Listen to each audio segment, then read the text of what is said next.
Surety పోయి మోసం గ్యారంటీగా నిలబడిన పరిస్థితి. ఇది మరోవైపు చూస్తే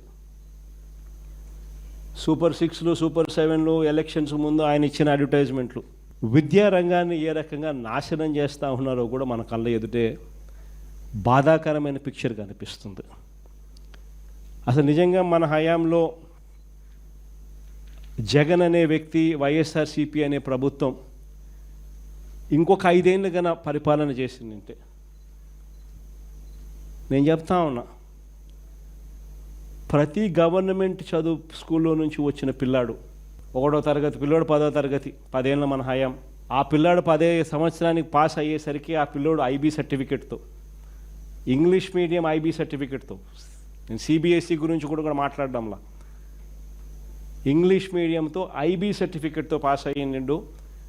అనర్గళంగా 3వ తరగతి నుంచి టోఫుల్ క్లాసులు అటెండ్ అవుతూ అనర్గళంగా వెస్టర్న్ యాక్సెంట్తో, అంటే అమెరికన్ యాక్సెంట్తో అనర్గళంగా ఆ పిల్లోడు మాట్లాడే పరిస్థితి ఉండేది. 8వ తరగతి పిల్లాడికి, ప్రతి పిల్లాడికి 8వ తరగతికి వస్తానే పిల్లోని చేతుల్లో ట్యాబులు కనిపించే పరిస్థితితో ఆ పిల్లాడి చదువులు,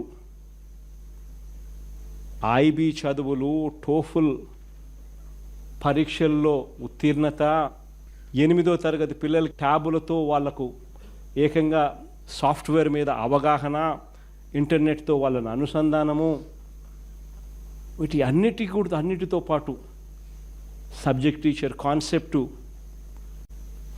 ఇవన్నీ కలిపి అసలు ఆ పిల్లాడి ఏ స్టేజ్లో వచ్చేవాడంటే అసలు ఉద్యోగాల కోసం ఆంధ్ర రాష్ట్రం ఒక గేట్వే అయ్యేది. అటువంటి కమ్యూనికేషన్ స్కిల్స్, అటువంటి నాలెడ్జ్ బేస్డ్ ఎడ్యుకేషను ఆంధ్ర రాష్ట్రంలో ప్రతి పేదవాడు, మిడిల్ క్లాస్ ఫ్యామిలీస్కు అందుబాటులోకి వచ్చేది. విద్యారంగాన్ని పూర్తిగా నిర్వీర్యం చేస్తుంది. ఇంగ్లీష్ మీడియము, సిబిఎస్ఈ నుంచి ఐబీ దాకా ప్రయాణాన్ని తెరమరుగు చేసేశారు. టోఫుల్ క్లాసులు 3వ తరగతి నుంచి మన హయాంలో ఉన్నవి పూర్తిగా రద్దయిపోయిన పరిస్థితులు. 8వ తరగతి పిల్లలకు వచ్చేసరికి పిల్లల చేతుల్లో ట్యాబులు కనిపించేటివి ఈరోజు ట్యాబుల గురించి కనీసం మాట్లాడే పరిస్థితి కూడా లేదు. ఇచ్చే పరిస్థితి దేవుడు ఎరుగు, కనీసం మాట్లాడే పరిస్థితి కూడా లేదు. 3వ తరగతి నుంచే సబ్జెక్ట్ టీచర్ కాన్సెప్ట్ మన హయాంలో ప్రతి స్కూల్లో, గవర్నమెంట్ స్కూళ్ళల్లో అందుబాటులో ఉండే పరిస్థితి ఉంటే అసలు ఆ స్కూల్లో సబ్జెక్ట్ టీచర్ కాన్సెప్ట్ గురించి మాట్లాడే పరిస్థితి కూడా లేదు. నాడు నేడు పనులు ఈరోజు పూర్తిగా ఆగిపోయిన పరిస్థితులు. బాధ ఎక్కడ కలుగుతుందనంటే నాడు నేడు పనులు ఆగిపోవడమే కాకుండా కనీసం వాటికి సంబంధించిన మెయింటెనెన్స్ కూడా ఈ ప్రభుత్వం చేయలేని అధ్వానమైన పరిస్థితులకి మొత్తం విద్యా వ్యవస్థను నెట్టేసింది. రోజుకొక మెనూతో గోరుముద్ద అనే కార్యక్రమం మన హయాంలో గొప్పగా నిర్వర్తించిన కార్యక్రమం ఈరోజు కనుమరుగైపోయింది. ఈరోజు గవర్నమెంట్ స్కూళ్ళల్లో ఏకంగా 5 లక్షల మంది విద్యార్థులు తగ్గిపోయిన పరిస్థితులు. మన హయాంలో గవర్నమెంట్ స్కూళ్ళల్లో నో వేకెన్సీ బోర్డ్స్ చూసినాం. ఎమ్మెల్యేల దగ్గరికి గవర్నమెంట్ స్కూల్లో సీటు కోసం రికమెండేషన్ చేయమని చెప్పి ఎమ్మెల్యేల దగ్గరికి ప్రజలు వచ్చి అడిగిన పరిస్థితులను మనం చూస్తాం. ఈరోజు గవర్నమెంట్ స్కూళ్ళల్లో పరిస్థితి ఏమంటే 5 లక్షల మంది పిల్లలు ఈరోజు విద్యార్థులు తగ్గిపోయిన పరిస్థితులు ఈరోజు రాష్ట్రంలో కనిపిస్తూ ఉన్నాయి. గత ఏడాది తల్లికి వందనం అని చెప్పి మనం పెట్టిన అమ్మఒడిని వాళ్ళ తల్లికి వందనం అని పేరు మార్చినారు. గత ఏడాది పూర్తిగా ఎగరగొట్టేశారు. ఎంతమంది పిల్లలు ఉంటే అంతమంది పిల్లలకు అని అన్నారు. చివరికి అక్కడ 30 లక్షల మంది పిల్లలను ఎగరగొట్టేసినారు. 15,000 కాస్త 13,000 అన్నారు. 13,000 కాస్త తీరా ఎంత ఇచ్చినారని చూస్తే కొందరికి 8,000, కొందరికి 9,000, కొందరికి 10,000. నిజంగా బాధ ఎక్కడ కనిపిస్తుందనంటే నాడు నేడు అనే గొప్ప కార్యక్రమం ద్వారా మనం రూపురేఖలు మార్చే కార్యక్రమం మనం చేస్తే ఆ నాడు నేడు పనుల ద్వారా ఆర్ఓ ప్లాంట్లు ఎక్కడైతే పెట్టారో ఆ ఆర్ఓ ప్లాంట్ల నిర్వహణ కూడా వీళ్ళు సరిగ్గా చేయక కురుపాంలో నియోజకవర్గంలో ఏకంగా 2 పిల్లలు చనిపోయారు. 143 మంది పిల్లలకు పచ్చకామర్లు. హాస్పిటల్లో ఇంకా 30 మంది పిల్లలు ఇప్పటికి కూడా ఉన్నారు. నెల రోజుల క్రితం జాండీస్ కేసులు బయటపడితే కనీసం పట్టించుకునే నాతుడు లేడు. ఎక్స్ఎమ్మెల్యే మన కంటెస్టెడ్ క్యాండిడేట్ పోయి ఎందుకు పట్టించుకోవడం లేదని చెప్పి నిలదీస్తే తప్ప. ఫీజు రీయింబర్స్మెంట్ చూస్తే జనవరి ఫిబ్రవరి మార్చికి సంబంధించి 2024 జనవరి ఫిబ్రవరి మార్చికి సంబంధించిన ఫీజు రీయింబర్స్మెంట్ ఆ త్రైమాసికానికి సంబంధించింది మామూలుగా ఏప్రిల్లో వెరిఫికేషన్ చేసి మేలో ఇవ్వాలి.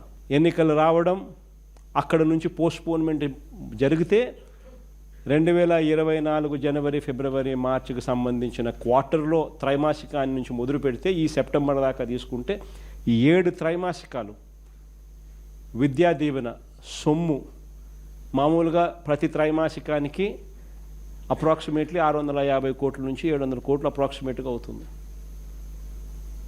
అంటే దాదాపుగా 7 త్రైమాసికాలు అంటే దాదాపుగా 4500 కోట్లు. ఇచ్చింది ఎంత అంటే కేవలం 700 కోట్లు. మిగతాదంతా గాలికి వదిలేసినారు. ప్రతి ఏప్రిల్ 2024లో వసతి దీవెన కింద 1100 కోట్లు మన హయాంలో ఇచ్చేవాళ్ళం. ప్రతి ఏప్రిల్లో ఇచ్చేవాళ్ళం. ఏప్రిల్ 2024 ఎలక్షన్ కోడ్ కారణంగా ఆగిపోయింది. ఏప్రిల్ 2024 1100 కోట్లు, ఏప్రిల్ 2025 మరో 1100 కోట్లు, 2200 కోట్లకు సంబంధించి వసతి దీవెన డబ్బులు పూర్తిగా స్టాప్ అయిపోయింది. విద్యా దీవెన వసతి దీవెన పరిస్థితులు ఈ స్థాయిలోకి వచ్చేసరికే పిల్లలు చదివే పరిస్థితి లేదు. పిల్లలను కాలేజీలకు పంపించే పరిస్థితిలో తల్లిదండ్రులు లేరు. కాలేజీలు వీళ్ళను ఉచితంగా చదివించే పరిస్థితిలోకి కాలేజీ యాజమాన్యాలు లేవు. అవి నడవాలి, అవి బ్రతకాలి, వాళ్లకు జీతాలు ఇవ్వాలి. చివరికి పిల్లల దగ్గర నుంచి వసూలు చేస్తూ ఉన్న పరిస్థితిలో పిల్లలు చదువులు మానేస్తూ ఉన్న పరిస్థితి. పంటల గురించి చెప్పాల్సిన పనుల. రైతులకు ఉచిత క్రాప్ ఇన్సూరెన్స్ గాలికి ఎగిరిపోయింది.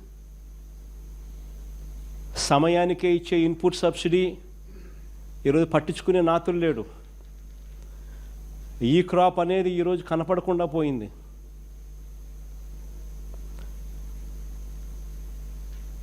ఆర్బీకేల పరిధిలో ఈ క్రాప్ ఆధారంగా సీఎం యాప్ అని continuous monitoring of agricultural price and procurement కింద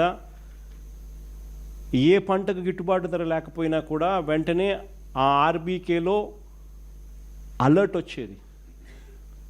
అగ్రికల్చరల్ గ్రాడ్యుయేట్ అక్కడ ఉన్న ఆర్బీకే అసిస్టెంట్ అలర్ట్ ఇచ్చేవాడు. ఆ అలర్ట్ ఆధారంగా జాయింట్ కలెక్టర్ ఇంటర్వ్యూన్ అయ్యేవాడు. మార్క్ఫెడ్కి సంబంధించి జాయింట్ ఎండి హోదాలో వెంటనే ఆ ఆర్బీకే పరిధిలో ఇంటర్వెన్షన్ జరిగి ఆ పంటకు తోడుగా నిలబడే పరిస్థితి ఉండేది.